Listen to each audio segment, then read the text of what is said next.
if she's efficient in picking things up around the ledge, I've been saying it basically since I first watched her play, she's hard to beat. Yeah, really hard to beat. And when it comes to your ledge play, I mean, Landon's got so many mix-ups. It's not just a pop quiz. This is like a pop final. Yeah, this is like you're in the tuning exam forest. That second nair hitting was actually kind of messed up. Yeah, I kind of can't believe it. Sands oh, well. Gorgeous Amsa tech there. It wasn't the sweet spot, but still. Yeah. Sands with the classic. The slipstream off ledge into the down air. Little overzealous there with the neutral air, but I get it.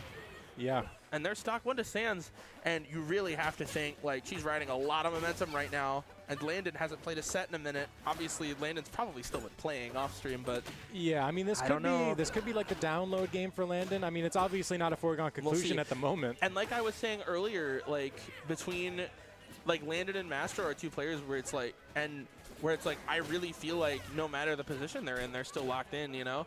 Yeah, so 100%. I really feel like this set's going to come down to, like, if Natalie can parlay this momentum for a super dominant 3 games, right?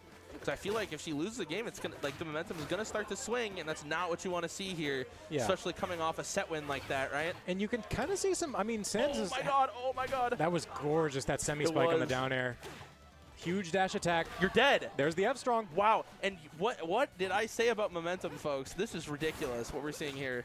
This is huge. I mean, Sands' ability to switch between these two Clairens who have pretty different play styles and just immediately go into these strings. Ooh, just gets interrupted by the platform. Yeah. But it's also just like they're like. There's another thing too. I really feel like I've had this theory for a while that like competition and things like sports and things like that are like the hot hand is real. You know what I mean? It's like.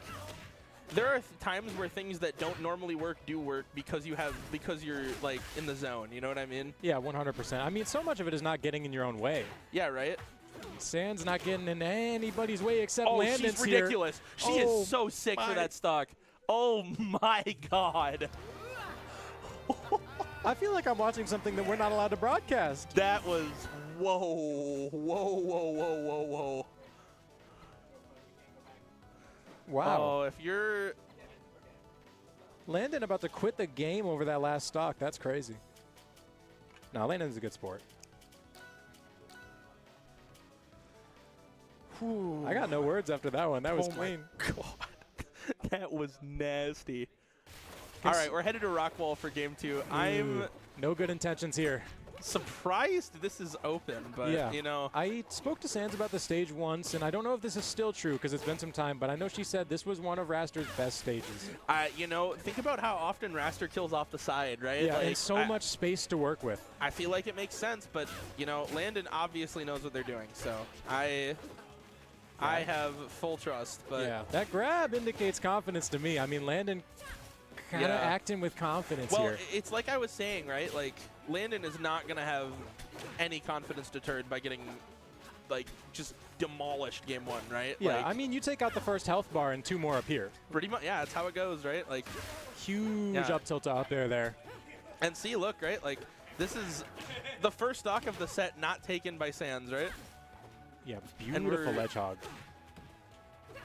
The down air Sands just outspacing the get up attack. We got a bit of a string here, not quite.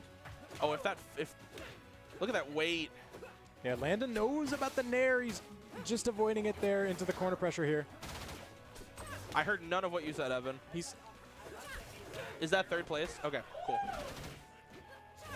I still think about, like, I don't know if you were, I think Failbot said, like, Minnesota, where you beat, like, 2 top 50 players to get $5. That's pretty much what's happening here, yeah. Like, Sands dropping the tech chase on the platform here, but we're playing neutral. I mean, it's kind of what you would expect on such a big stage here. Landon with the tech chase. Wow.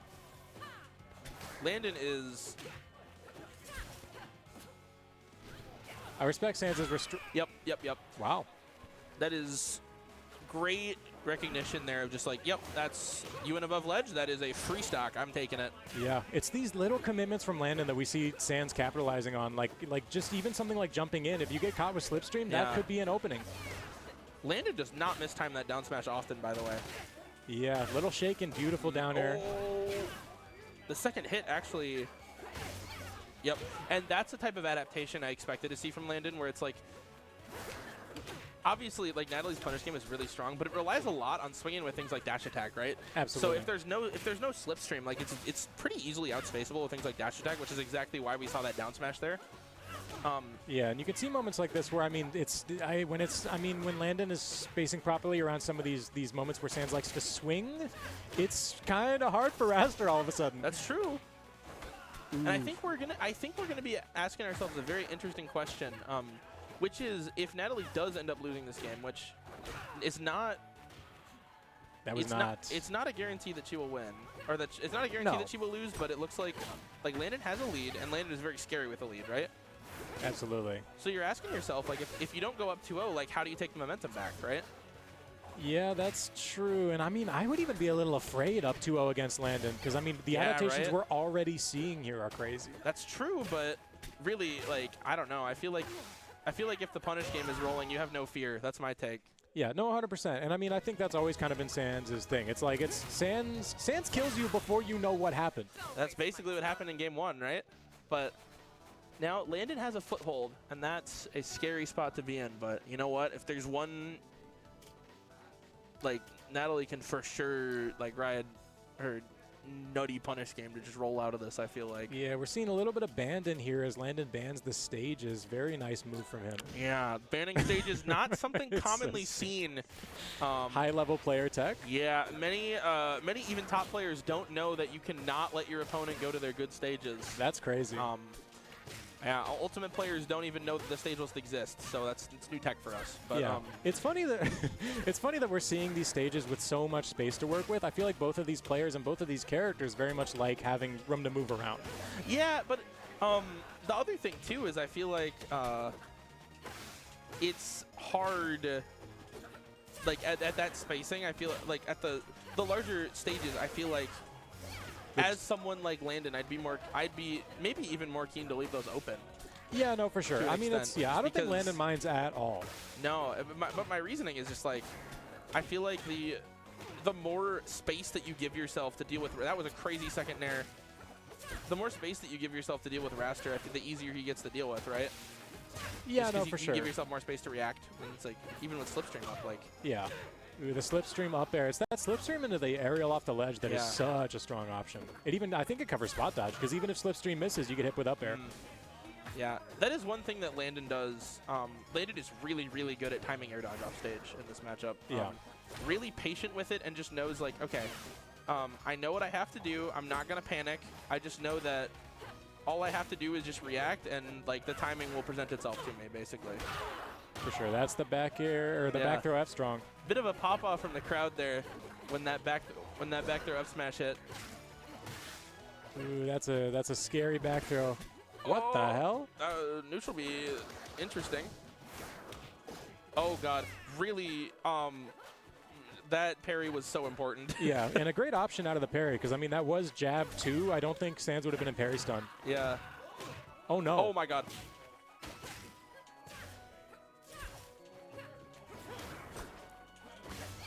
Yeah, that slipstream off ledge paying a little bit of dividends here, but Landon, Landon knows what to do after he loses or almost loses an interaction. Yeah, right. That's the thing, right? It's like you can really just, like, watching, you can just feel the constant decision making tree that's happening, right? Yeah.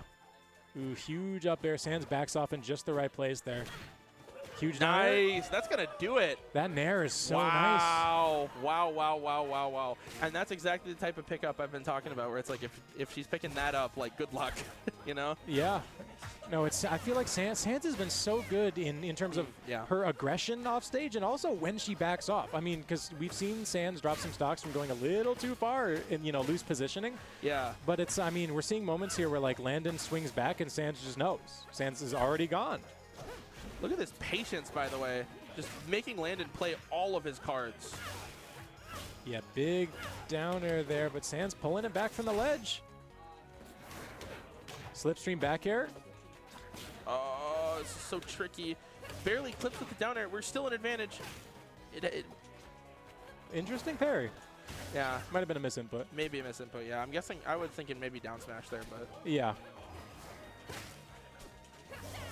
Oh, I really liked that wait from Landon, actually, just trying to scout out a roll after that. Yeah, we're in the corner here. I mean, what's interesting is I feel like Landon usually has such an easy time pinning people down in the corner. Like that's, I mean, the corner and like the drop zone off the ledge, that's kind of their bag. Oh, wow. Ooh, wow. Wow, wow, wow. What a close game. Yeah, we're seeing so many reversals off the ledge from Sans here, which is something Sans likes, but I feel like I'm used to seeing Landon cover it a little more strongly. It's kind of an interesting thing between these two. Yeah, but, I mean, at the same time, like, when it's gut check time, Landon's getting it done in this set, so. Yeah, I mean, absolutely. Air Armada comes out here, which is, I think, a pretty standard counter pick. Yeah. And it's kind of like I said with Landon, where like even when Landon technically loses the corner, I feel like they're so strong at knowing what to do after that. Yeah. That it's not nearly as big of a deal. Like when Sans loses the corner here, you kind of see that momentum shift a little more. Yeah, I agree. And I feel like part of the reason is just because like I feel like there's just like a small moment of panic when that happens, right? Like yeah. Yeah, it's like if Landon is panicking, their panic options are very well thought out. Yeah. Ooh, huge string from Sans here. Doesn't quite get the fair.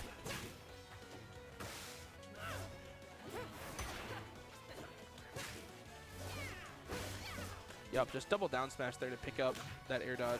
It's just a good option. They call that the Lounge Smash around here. The Lounge Smash, yeah, wow. The Landon down smash. You got a lot of stuff named after Landon, but yeah, I mean that's because they're different with it, man. I don't know what else to tell you. Wow, that was a really smart like micro adjustment from Natalie there to pick up that F smash. Yeah, good drift from Landon there, but still covered it with the up B. Yeah.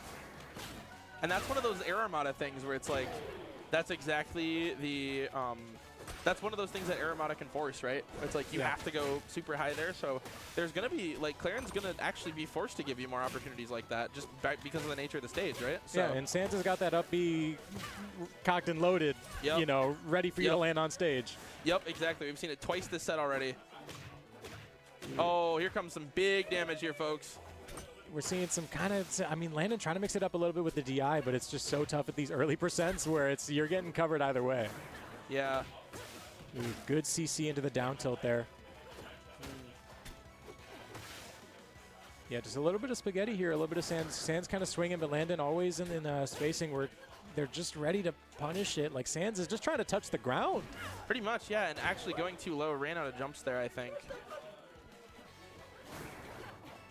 Yeah, definitely a shift in momentum here. I mean, I feel like Landon is kind of getting a little bit of a download.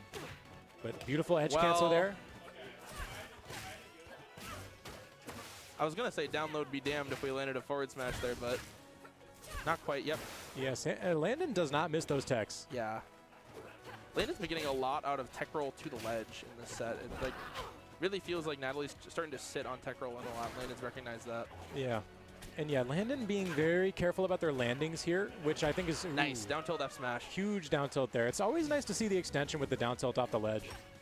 Yeah, well, one small miscue from Sans leading to an SD here, but really, other than that, like we're basically even, and we've seen this punish game heat up throughout the course of the set. So yeah, we're seeing a little bit of CC there. That's the other thing, though, is in these last stock scenarios, I don't know if there's anybody in the room I trust more than Landon, right? Yeah, although I feel like Sans historically, I don't know. I feel like she's been more demoralized before. Like Sans is actually kind of keeping her cool here despite the SD. And she also, oh my God.